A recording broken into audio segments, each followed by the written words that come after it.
But first, because they may be gone, but their deeds outlive them, the headlines lingering from the previous administration's 50 running scandals still Bush. Number 3, everything's bigger in Texas gate, even the cow pies. The Texas House today considering a resolution to honor the Blinn College Lady Buccaneers volleyball team, Region 6 Teacher of the Year Bonnie Blum of Belleville, and a former president named George W. Bush, of whom it is said he, quote, lived each day with the safety and prosperity of his fellow citizens foremost in his mind.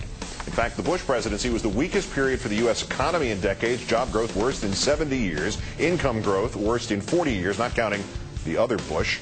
And living each day with our safety foremost in his mind? When the CIA warned him on August 6, 2001 of al-Qaeda's intent to attack inside the U.S., President Bush told his briefer, all right, you've covered your ass now.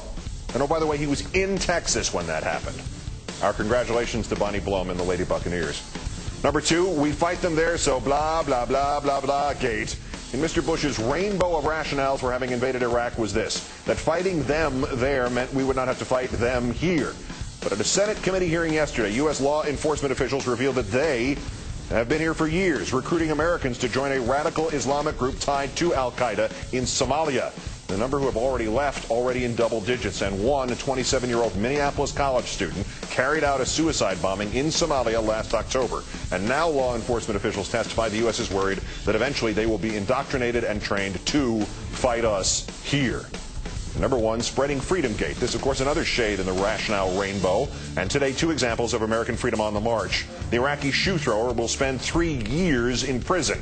And then there's 23-year-old Syed Pervez Kamkash. Afghanistan's Supreme Court sentenced him to 20 years in prison for a nonviolent crime. But his sentence isn't the crime is the crime.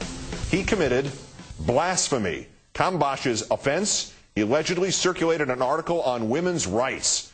His lawyer learned of the 20-year sentence when he showed up to present a defense. No need, the court had already decided. 20 years for blasphemy.